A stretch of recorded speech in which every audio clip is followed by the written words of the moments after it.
نحمده ونصلي على رسوله الکریم اما بعد۔ اس نشست سے ہمارے جس درس کا آغاز ہو رہا ہے وہ سورہ حج کے آخری رکوع پر مشتمل ہے، تو پہلے ہم اس پورے رکوع کی تلاوت کر لیتے ہیں اور اس کا ایک رواں ترجمہ، پھر اس کی ایک ایک آیت پر تفصیلی گفتگو ہوگی۔ اعوذ باللہ من الشیطان الرجیم، بسم اللہ الرحمن الرحیم۔ یا ایھا الناس ضرب مثل فاستمعوا له ان الذین تدعون من دون اللہ لن يخلقوا ذبابا ولو اجتمعوا له وإن يسلبهم الذباب شيئا لا يستنقذوه منه ضعف الطالب والمطلوب ما قدر الله حق قدره ان اللہ لقوی عزیز۔ اللہ یصطفی من الملائکۃ رسلا ومن الناس ان اللہ سمیع بصیر۔ یعلم ما بین ایدیہم وما خلفہم وإلی اللہ ترجع الامور۔ یا ایھا الذین آمنوا ارکعوا واسجدوا واعبدوا ربکم وافعلوا الخیر لعلکم تفلحون۔ وجاہدوا فی اللہ حق جہادہ هو اجتباکم وما جعل علیکم فی الدین من حرج ملۃ ابیکم ابراہیم هو سماکم المسلمین من قبل وفی ھذا لِيَكُونَ الرَّسُولُ شَهِيدًا عَلَيْكُمْ وَتَكُونُوا شُهَدَاءَ عَلَى النَّاسِ فَأَقِيمُوا الصَّلَاةَ وَآتُوا الزَّكَاةَ وَاعْتَصِمُوا بِاللَّهِ هُوَ مَوْلَاكُمْ فَنِعْمَ الْمَوْلَى وَنِعْمَ النَّصِيرُ۔ صدق اللہ العظیم۔ یا ایھا الناس، اے لوگو، ضرب مثل، ایک مثل بیان کی جاتی ہے، ایک مثال بیان کی جاتی ہے، فاستمعوا لہ، بس اس کو بڑی توجہ سے سنو۔ ان الذین تدعون من دون اللہ، یقیناً وہ ہستیاں کہ جنہیں تم پکارتے ہو، جن سے دعائیں کرتے ہو اللہ کے سوا، لن یخلقوا ذبابا، وہ ایک مکھی کی تخلیق پر بھی قادر نہیں ہیں، ولو اجتمعوا لہ، چاہے وہ اس کے لیے جمع ہو کر زور لگا لیں۔ وَإِن يَسْلُبْهُمُ الذُّبَابُ شَيْئًا، اور اگر مکھی ان سے کوئی چیز چھین کر لے جائے، لا يَسْتَنْقِذُوهُ مِنْهُ، تو وہ اس سے واپس نہیں لے سکتے۔ ضَعُفَ الطَّالِبُ وَالْمَطْلُوبُ، کیا ہی کمزور ہے چاہنے والا بھی اور جسے چاہا جا رہا ہے وہ بھی۔ ما قدر اللہ حق قدرہ، انہوں نے اللہ کا اندازہ نہ کیا جیسا کہ اس کے اندازے کا حق تھا۔ ان اللہ لقوی عزیز، یقیناً اللہ تعالی خود زبردست ہے اور قوت والا ہے۔ اللہ یصطفی من الملائکۃ رسلا ومن الناس، اللہ پسند فرما لیتا ہے فرشتوں میں سے بھی اپنے پیغامبر اور انسانوں میں سے بھی۔ ان اللہ سمیع بصیر، یقیناً اللہ تعالیٰ سب کچھ سننے والا، سب کچھ دیکھنے والا ہے۔ یعلم ما بین ایدیہم وما خلفہم، وہ جانتا ہے جو کچھ ان کے سامنے ہے اور جو کچھ ان کے پیچھے ہے۔ وإلی اللہ ترجع الامور، اور بالآخر تمام معاملات فیصلے کے لیے اللہ ہی کی طرف لوٹا دیے جائیں گے۔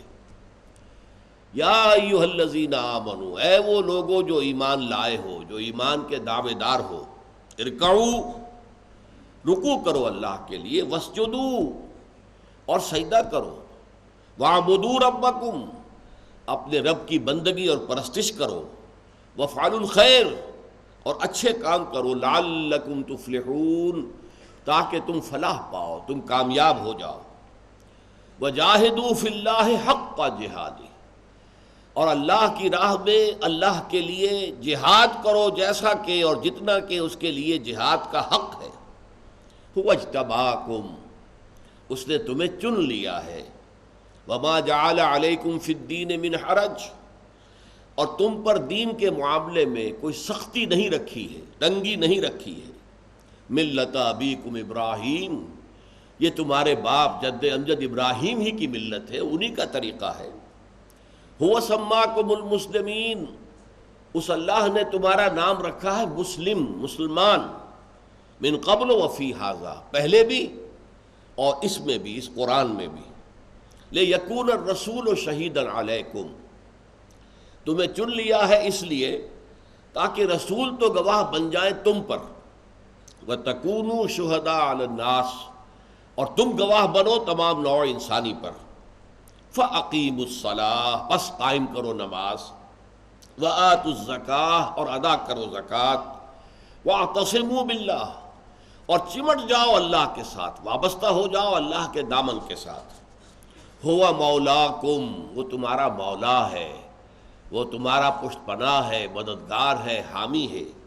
فنعم المولا، تو کیا ہی اچھا ہے پشت پناہ، ونعم النصیر، اور کیا ہی اچھا ہے مددگار۔ صدق اللہ العظیم۔ تمہیدی طور پر یہ نوٹ کر لیجئے کہ جس منتخب نصاب کا ہم مطالعہ کر رہے ہیں سلسلے وار، شروع میں بتا دیا گیا تھا کہ وہ 6 حصوں پر مشتمل ہے۔ پہلا حصہ چند جامع اسباق پر مشتمل تھا، دوسرے حصے میں ایمان سے متعلق مباحث تھے، تیسرے حصے میں اعمال صالحہ سے متعلق مباحث تھے، سورۃ الحجرات پر وہ تیسرا حصہ مکمل ہو گیا۔ اب چوتھا حصہ جو ہے وہ سورۃ العصر میں جو تیسری شرط نجات ہے، تواصی بالحق، حق کی وصیت کرنا، حق کا اعلان کرنا، حق کے لیے جہاد کرنا، حق کے لیے محنت کرنا، یہ اس کے مباحث پر مشتمل ہے۔ اور اس میں سب سے پہلا یہ درس ہے جو اپنے حجم میں بہت چھوٹا ہے، 6 آیات ہیں کل، لیکن ایک تو یہ نوٹ کیجئے کہ یہ سورہ حج کا آخری رکوع ہے، اور قرآن حکیم کا جو عام اسلوب ہے وہ یہ ہے کہ اکثر و بیشتر جو صورتیں ہیں ان کی ابتدائی آیات بہت جامع، بہت گمبھیر، اور آخری آیات بھی فواتح کہلاتی ہیں، وہ آیتیں جن سے کوئی صورت شروع ہو رہی ہے۔ الف لام میم ذالک الکتاب لا ریب فیہ ھدی للمتقین، اب یہ فواتح سورہ بقرہ ہے۔ خواتین کہلاتی ہیں وہ آیات جن پر کوئی صورت ختم ہوتی ہے۔ لا یکلف اللہ نفسا الا وسعها لها ما کسبت وعلیہا ما اکتسبت ربنا لا تؤاخذنا ان نسینا واخطانا الی الآخر۔ نہایت عظیم دعا پر سورہ بقرہ ختم ہو رہی ہے۔ ابتدائی آیات بہت جامع، انتہائی آیات یا اختتامی آیات بہت جامع۔ یہی معاملہ سورہ آل عمران کا ہے۔ بعض صورتیں جو ہیں وہ ابرپٹلی شروع ہو جاتی ہیں بغیر کسی تمہید کے، لیکن اکثر صورتوں کا معاملہ یہ ہے کہ ابتدا میں تمہید بڑی شاندار، بہت جامع، اور پھر اختتام بھی اتنا ہی جامع اور شاندار۔ تو یہ سورہ حج کا جو اختتامی رکوع ہے 6 آیات پر مشتمل، یہ ایک اعتبار سے قرآن حکیم کا جامع ترین مقام ہے، ایک خاص اعتبار سے۔ میں جب یہ لفظ استعمال کرتا ہوں، یہ اہم ترین آیت ہے، وہ کسی خاص پہلو سے اہم ترین آیت ہوتی ہے، ورنہ تو یہ قرآن مجید کا ہر لفظ اہم ترین ہے، لیکن یہ کہ مختلف موضوعات کے اعتبار سے مختلف آیات مختلف صورتوں کو خصوصی اہمیت حاصل ہے، اہمیت، اور وہ اہم ترین کہلائی جا سکتی ہے اس موضوع میں۔ یہ جو اہم ترین ہیں 6 آیات، یہ اس اعتبار سے کہ ان میں دعوت قرآنی کا خلاصہ بیان کیا گیا، قرآن کس چیز کی طرف لوگوں کو بلا رہا ہے، اور اس دعوت کو 2 حصوں میں تقسیم کیا گیا۔ ایک دعوت عام ہے پوری نوع انسانی کے لیے، ایک دعوت خاص ہے وہ اہل ایمان کے لیے۔ دعوت عام جو ہے وہ در حقیقت دعوت ایمان ہے، مانو اللہ کو، مانو اس کی توحید کو، مانو اس کے صفات کمال کو، مانو مرنے کے بعد جی اٹھنے کو، مانو بعث بعد الموت کو، مانو حساب کتاب کو، مانو جزا و سزا کو، مانو جنت اور دوزخ کو، مانو فرشتوں کو، مانو وحی کو، مانو نبیوں کو، مانو رسولوں کو، مانو کتابوں کو۔ یہ دعوت ایمان ہے، مانو۔ اس لیے کہ جب تک کوئی شخص ان باتوں کو مانتا نہیں اس کو کسی عمل کی طرف نہیں بلایا جا سکتا۔ آپ کسی سے کہیں بھائی نماز پڑھا کرو، وہ اللہ کو مانتا ہی نہیں، آخرت کو مانتا ہی نہیں، قرآن کو مانتا ہی نہیں، تو آپ کس بنیاد پر کہہ رہے ہیں کہ نماز پڑھو؟ نماز پڑھنے کی بات آپ اس سے کہیں گے جو اللہ کو مانتا ہے، رسول کو مانتا ہے، قرآن کو مانتا ہے، اس سے تو آپ کہیں گے کہ نماز پڑھو۔ تو دعوت عمل تو ہوگی ان کو جو ایمان کا دعویٰ کرے کہ ہاں ہم نے مان لیا، ہم نے مان لیا اللہ کو، اس کی توحید کو، بعث بعد الموت کو، عالم آخرہ کو، نبوت کو، رسالت کو ہم نے مان لیا۔ اچھا مان لیا تو اب یہ کرو اور یہ کرو اور یہ کرو اور یہ کرو۔ چنانچہ 4 آیتیں جو ہیں ان میں آغاز تھا یا ایھا الناس، اے لوگو، دعوت عام پوری نوع انسانیت کے لیے، کسے باشد۔ آخری 2 آیات میں یا ایھا الذین آمنوا، اے وہ لوگوں جو ایمان لائے ہو، اے وہ لوگوں جنہوں نے مان لیا ہے، جنہوں نے تسلیم کر لیا ہے ان حقائق کو، اب ان کو پھر حکم دیا گیا ارکعوا واسجدوا واعبدوا ربکم وافعلوا الخیر وجاہدوا فی اللہ حق جہادہ واقیموا الصلاۃ وآتوا الزکاۃ۔ اب دیکھیں کتنے فعل امر آ رہے ہیں۔ پہلے حصے میں فعل امر ہے ہی نہیں، ایک ہی ہے فاستمعوا لہ، کہ لوگوں دیکھو ایک مثال بیان کی جاتی ہے، غور سے سنو، اور کچھ نہیں۔ وہ دعوت عام ہے، اس کو سننے کے لیے صرف کہا جا رہا ہے توجہ سے سنو، دل لگا کر سنو، کان لگا کر سنو، بس کوئی فعل امر نہیں۔ اور آخری 2 آیتوں میں ارکعوا واسجدوا واعبدوا ربکم وافعلوا الخیر وجاہدوا فی اللہ حق جہادہ فاقیموا الصلاۃ وآتوا الزکاۃ واعتصموا باللہ، کتنے فعل امر آ گئے۔ یہ کچھ کرنے کا حکم ہے، احکام ہے، اور یہ کن سے کیے جائیں گے؟ یا ایھا الذین آمنوا، وہ لوگ جو ایمان لے آئے۔ تیسری بات تمہیداً ایک اور بہت اہم ہے نوٹ کرنے کی، اور وہ یہ ہے کہ قرآن مجید ایک خاص پس منظر میں نازل ہوا ہے۔ ٹائم اینڈ سپیس کا ایک خاص جو ہے حصہ اس میں نازل ہوا۔ سن 610 عیسوی سے لے کر 632 عیسوی تک قرآن نازل ہوا، یہ زمانہ نزول ہے قرآن کا۔ نمبر 2، ایک خاص علاقے میں نازل ہوا ہے، حجاز میں نازل ہوا ہے۔ حجاز ہی میں مکہ بھی ہے، مکی صورتیں، مدینہ بھی ہے، مدنی صورتیں۔ پھر حجاز میں آپ کے سفر رہے، تبوک کی طرف گئے تو کچھ صورتیں نازل ہوئیں، آیات نازل ہوئیں۔ قرآن پورا حجاز میں نازل ہوا، تو گویا کہ خاص ہے ٹائم اینڈ سپیس کمپلیکس جس میں قرآن نازل ہوا۔ اب اس وقت اور اس علاقے میں جو قوم آباد تھی، جو لوگ آباد تھے، وہ قرآن کے اولین مخاطب تھے۔ سب سے پہلے قرآن انہیں سے خطاب کر سکتا تھا نا، ہندوؤں سے، چینیوں سے، رومیوں سے، ان سے تو خطاب نہیں ہو سکتا۔ خطاب کس سے ہو رہا ہے؟ وہ لوگ جو اس خاص پیریڈ میں 610 سے 632 تک جب کہ قرآن نازل ہوا، اور اس خاص علاقے میں وہ حجاز کی پٹی ہے، پہاڑی علاقہ ہے، اس میں جو لوگ آباد تھے وہ اولین مخاطب تھے۔ اب ان کا ذہنی پس منظر کیا تھا، ان کے عقائد کیا تھے، ان کا معاشرہ کیا تھا، ان میں خرابیاں کیا تھیں؟ ظاہر بات ہے کہ جس کو ہم کہیں گے کہ جلی انداز میں تو انہی چیزوں پر بحث ہوگی اور ان کی ذہنی سطح کے مطابق بات ہوگی۔ وہ ان پڑھ قوم تھی، ان سے فلسفیانہ مسائل پر بحث کی جاتی تو یہ تکلیف مالا یطاق ہو جاتی، نہ ان کی سمجھ میں باتیں آتی۔ ہمیں تو جیسا کہ قرآن کا مقصد تھا انہیں موٹیویٹ کرنا ہے، انہیں تیار کرنا ہے، تو ان کے ذہن کی سطح سے قریب ہو کر بات کی جائے گی تبھی وہ موٹیویٹ ہوں گے، ورنہ ان کے سروں پر سے بات گزر جائے گی۔ اس اعتبار سے قرآن مجید کا زیادہ حصہ جو ہے وہ ایک خاص پس منظر میں، ایک خاص قوم، اس کے حالات، ان کا جو حالات تھے، ان کے جو عقائد تھے، ان سے زیادہ جلی طور پر، واضح طور پر بحث کرتا ہے۔ لیکن اس کے ساتھ ہی قرآن ابد الآباد تک کے لیے ہدایت نامہ ہے، 20ویں صدی کے لیے، 21ویں صدی کے لیے، اور بھی کوئی صدیاں آنی ہو تو ان کے لیے ہدایت نامہ قرآن ہے۔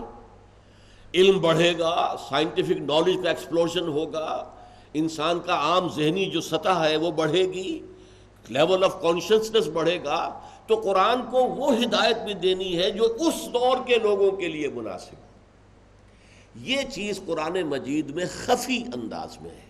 یہ جلی اور خفی 2 الفاظ نوٹ کر لیجئے۔ جلی انداز میں، واضح انداز میں، اور میکسیمم حصہ جو ہے وہ بحث کرتا ہے اس سطح پر کہ جو جس پر کہ اس وقت کا وہ معاشرہ تھا بالفعل، جو اولین مخاطب تھے، لیکن خفی انداز میں بیچ بیچ میں ایسی چیزیں بھی آ جاتی ہیں جن کو وہ لوگ پڑھ کر گزر جائیں گے، کوئی خاص توجہ نہیں دیں گے، اور جن کے ذہن میں فلسفیانہ مسائل ہیں، عقدے ہیں جو حل کرنے میں لگے ہوئے ہیں، وہ وہاں پر رک جائیں گے، وہ وہاں پر اپنی جو مائکروسکوپ ہے، ذہنی مائکروسکوپ، اس کا جو ہائی پاور لینس ہے اس کو لگا کر ٹک جائیں گے وہاں پر، اس پر غور کریں گے۔ تو آج کے اس درس میں اس کی بہت عمدہ مثال آپ کے سامنے آئے گی۔ دیکھیے جو عمومی دعوت ہے قرآن کی، وہ دعوت ایمان، اس کے 3 اجزاء ہیں۔ ایمان باللہ، توحید کے ساتھ۔ یہ میں نے خاص طور پر کیوں کہا؟ ایمان باللہ تو سب کو حاصل تھا، بدترین مشرک جو ہیں وہ بھی اللہ کو تو مانتے تھے نا، تو اللہ کے ساتھ کچھ چھوٹے خداؤں کو مانتے تھے۔ ان کا جرم یہ تھا، ایتھیزم جسے آج کہا جا رہا ہے کہ خدا کا سرے سے انکار، وہ دنیا میں پہلے نہیں تھا اور آج بھی نہیں ہے۔ آج بھی ایتھیسٹ جو ہے اس نے در حقیقت مادے کو وہاں بٹھا دیا ہے، خدا بنا دیا ہے۔ خدا کو مانے بغیر چارہ کار نہیں ہے، یا مادے کو خدا بنا لیں گے آپ، یا یہ ہے کہ کسی اور ہستی کو خدا بنائیں گے۔ تو اللہ کو سب مانتے تھے۔ اب عیسائیوں میں اللہ، گاڈ ایز فادر، پھر گاڈ ایز سن، گاڈ ایز ہولی گھوسٹ، لیکن اللہ تو ہے اوپر۔ ہندوؤں میں مہادیو، مہادیو تو ایک ہی ہے، دیویاں اور دیوتا بے شمار ہیں۔ گریک اور رومن، ان عقائد میں کیا تھا؟ گاڈ، بڑے جی سے لکھا جائے گا، گاڈ، یہ ایک ہی ہے، یہ اومنی پوٹنٹ ہے، اومنیشینٹ ہے، اومنی پریزنٹ ہے، ہر جگہ موجود ہے، علی کل شیء قدیر ہے، ہر شے کا جاننے والا۔ چھوٹے جی سے لکھے جائیں گے گاڈز اینڈ گاڈیسز، یہ دیویاں دیوتا ہے۔ لہذا اللہ کو تو مانتے سب ہیں۔ اصل شے کیا ہے؟ اللہ کو توحید خالص کے ساتھ ماننا۔ قل هو اللہ احد اللہ الصمد لم یلد ولم یولد ولم یکن له کفوا احد، یہ ہے توحید، یہ ہے اخلاص۔ پھر نمبر 2 بات کیا بنواتا ہے قرآن؟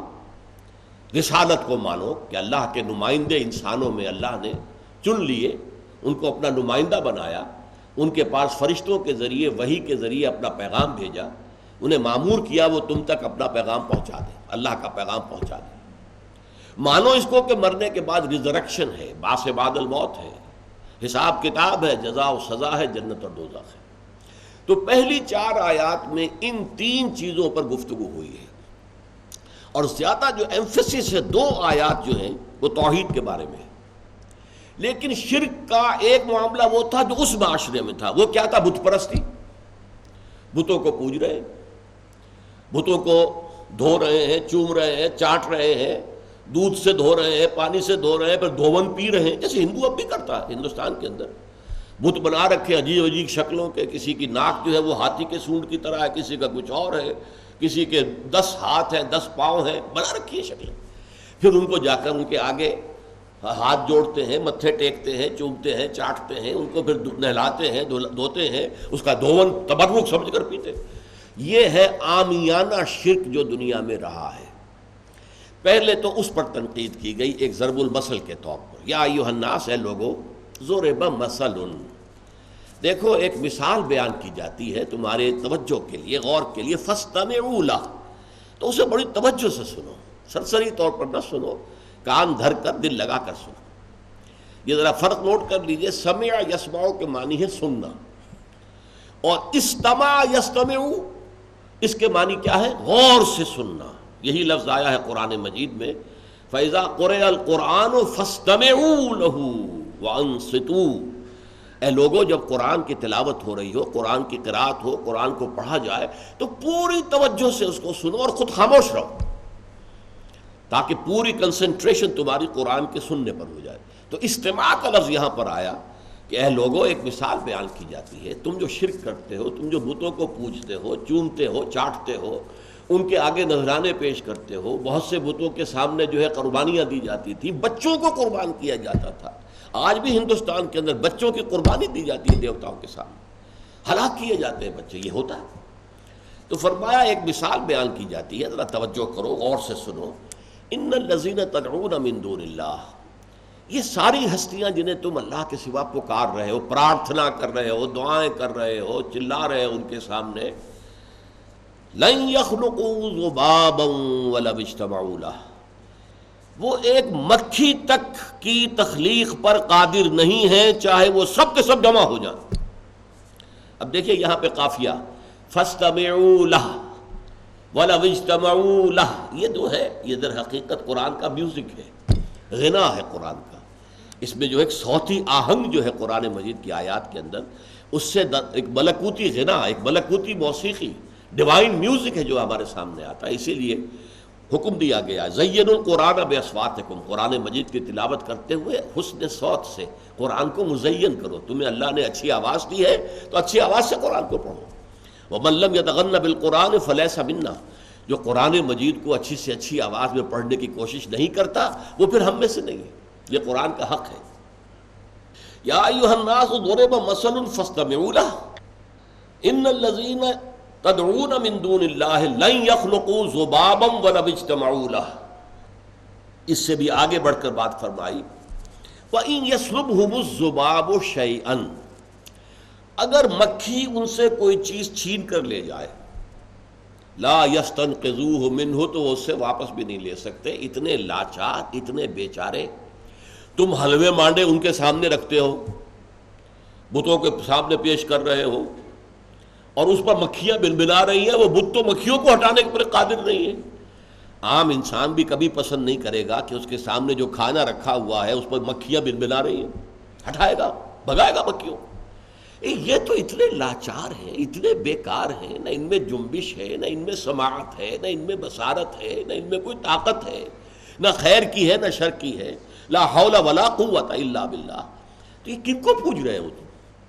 یہ ہے ان کے اندر ایک انٹروسپیکشن کہ ذرا اپنے گریبانوں میں جھانکو، کس کو پوج رہے ہو؟ اب ذرا غور کیجئے، یہی جو مثال الفاظ میں یہاں بیان کی گئی ہے وہی حضرت ابراہیم نے عمل میں کر کے دکھائی تھی۔ جب سب لوگ شہر سے باہر نکل کر چلے گئے، بت خانہ خالی تھا، شہر خالی تھا، آپ یہ کہہ کر رہ گئے تھے کہ میری طبیعت ٹھیک نہیں ہے، میں نہیں آپ لوگوں کے ساتھ باہر جا سکتا۔ کوئی ہوگی پوجا جو ہوتی ہے خاص، کھلے میدان میں جا کر پوجا ہندو بھی کرتے ہیں، تو ایسے ہی کوئی خاص پوجا ہوگی جس کے لیے سب چلے گئے، شہر خالی، بت خانہ خالی۔ یہ گھس گئے، تیشہ ہاتھ میں پکڑا، سارے بتوں کو توڑ دیا، لیکن جو بڑا بت تھا اسے رہنے دیا، اور جو تیشہ تھا جس سے سب کو توڑا تھا وہ اس کے کندھے پر لٹکا دیا۔ اب آپ سوچئے کیا قیامت برپا ہوئی ہوگی جب لوگ واپس آئے، انہوں نے اپنے معبودوں کا حال دیکھا۔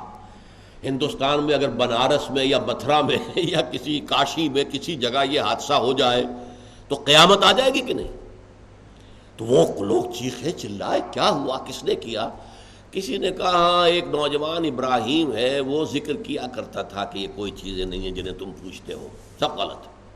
اچھا لاؤ اسے بلاؤ، حاضر کرو۔ آئے حضرت ابراہیم، کیا تم نے ان کو توڑا ہے؟ اس نے توڑا ہوگا جو کھڑا ہوا ہے، جس کے کندھے کے اوپر جو ہے یہ تیشہ بھی موجود ہے، جسے آپ کہتے ہیں آلہ واردات، وہ آلہ واردات بھی برآمد ہو رہا ہے اس کے پاس، اور یہ کھڑا ہوا ہے، باقی سب ٹوٹے ہوئے ہیں۔ تو سرکمسٹانشل ایویڈنس کیا بتا رہا ہے؟ پوچھو اس سے۔ کہا ابراہیم تم جانتے ہو نہ یہ سنتے ہیں نہ بات کرتے ہیں۔ تو فرمایا تف ہے تم پر کہ تم ان کو پوچھتے ہو، اف لکم وما تعبدون۔ ایک دفعہ جو آنکھیں کھل گئی ان کی، فرجعوا الی انفسہم، اب انہوں نے اپنے گریبانوں میں جھانکا اور کہا انکم انتم الظالمون، ظالم تو تم ہی ہو، غلط راستے پر تم ہی ہو۔ ابراہیم تو ٹھیک کہہ رہا ہے، یہ تو تم نے خود تراشیدم پرستم شکستم، تم خود ہی تراشتے ہو، خود ہی ان کو پرستش کرتے ہو، اور پھر بوسیدہ ہو جائے تو پھینک دیتے ہو اور تراش دیتے ہو۔ یہ تمہارے ہاتھ کے تراشے ہوئے ہیں۔ می تراشت فکر ما ہردم خدا بندے دیگر، رست از یک بنتا افتاد در بلندے ذکر۔ بڑا عمدہ شعر کا اقبال نے کہ بت کہتا ہے اپنے بت پرست سے یا بت تراش سے، مرا بر صورت خویش آفریدی، اے بت تراش تو خدا بنانے چلا تھا، تو نے اپنی ہی صورت میں مجھے بنا دیا، تیری دو آنکھیں میری بنا دی، تیری ناک میری ناک بنا دی، میرے دو ہاتھ بنا دیے، تم نے تو مجھے اپنی صورت پر بنایا۔ مرا بر صورت خویش آفریدم، برون خیش تن آخر چه دیدم، اپنے وجود سے باہر تمہیں کوئی شے نظر آئی؟ کیا دیکھا تم نے؟ تو یہ معاملہ ہے کہ بت بنایا، تراشا۔ اچھا یہاں ایک اعتراض ہو سکتا ہے، اور وہ ہے فلسفیانہ اعتراض۔ ڈاکٹر رادھا کرشنن آپ کو معلوم ہے کہ ہندوستان کے صدر بھی رہے، بہت بڑے فلسفی تھے، علامہ اقبال کے ہم عصر تھے، اور جو مسلمانوں میں عظیم ترین فلسفی علامہ اقبال تھے تو ہندوؤں میں عظیم ترین فلسفی رادھا کرشنن تھے۔ یہ دوسری بات ہے کہ علامہ کی عمر 61 برس ہوئی اور ان کی 90 سے اوپر ہوئی ہے، تو وہ بہت عرصے تک زندہ رہے۔ تو انہوں نے جو ہسٹری آف انڈین فلسفی لکھی ہے، اس میں لکھا ہے کہ ہم بتوں کو نہیں پوجتے، بلکہ بت کو تو ہم اپنے میڈیٹیشن کے لیے ایک ذریعہ بناتے ہیں، توجہ کے لیے، مراقبہ جسے ہم کہتے ہیں، تاکہ کنسنٹریٹ کریں اس کے اوپر، دھیان لگائیں۔ دھیان، گیان اور دھیان دو چیزیں ہندی میں ہیں۔ گیان از معرفت، نالج، گنوسس، اور دھیان میڈیٹیٹ کرنا، توجہ لگانا۔ تو یہ ہم میڈیٹیٹ کرنے کے لیے ہم نے نشانی بنا دی ہے، یہ فلاں دیوی کی مورتی ہے، اس پر توجہ ہم لگاتے ہیں، تو در حقیقت اس مورتی کو نہیں پوج رہے ہوتے بلکہ اس دیوی کو پوج رہے ہوتے۔ لیکن یہ بات جو ہے یہ صرف ایک فلسفی کہہ رہا ہے، عوام کے نزدیک وہی بت بن جاتے ہیں ان کے معبود، اسی لیے انہیں دھوتے ہیں، ان کو چومتے ہیں، انہیں چاٹتے ہیں، صرف توجہ تو نہیں کرتے نا، بلکہ یہ کہ ان کے ساتھ وہ معاملہ کرتے ہیں، ان کو دھو کر اس کا دھون پیتے ہیں، سب کچھ کرتے ہیں، تو وہ در حقیقت عوامی سطح پر تو وہی معبود بن جاتے ہیں۔ تو قرآن نے سب سے پہلے اسی عوامی سطح پر گفتگو کی اور ان کی آنکھیں کھولی۔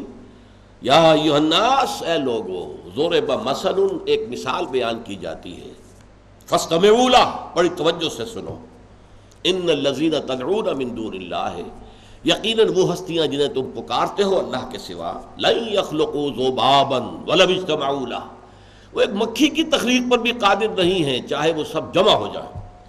وَإِن يَسْلُبْهُمُ الذُّبَابُ شَيْئًا، اور اگر مکھی ان سے کوئی چیز چھین کر لے جائے، لا يَسْتَنقِذُوهُ مِنْهُ، وہ اس سے واپس نہیں لے سکتے۔ یہ تو ہو گیا معاملہ، وہ جو جلی بات آئی جو اس وقت کے لوگوں کا جو شرک تھا اس کے حوالے سے۔ اب ایک 3 الفاظ آئے ہیں اس آیت میں آخری، اور یہ عظیم ترین فلسفے کا خزانہ ہے، ضعف الطالب والمطلوب، بہت کمزور ہے طالب بھی، مطلوب بھی، چاہنے والا بھی اور جسے چاہا جا رہا ہے وہ بھی۔ یہ ہے ایک فلسفیانہ اصطلاح جو کہ یوں سمجھیے کہ جو 20ویں صدی کے علامہ اقبال کو، یا پھر ان کے شارح ڈاکٹر رفیع الدین جنہوں نے کہ فلسفہ خودی کی شرح کی ہے فلسفیانہ اصطلاحات کے اندر، تو یہ ہے ایک بہت بڑا فلسفہ، ضعف الطالب والمطلوب۔ اس پر گفتگو انشاءاللہ اگلی نشست میں ہوگی۔ بارک اللہ لی ولکم فی القرآن العظیم ونفعنی وإیاکم بالآیات والذکر الحکیم۔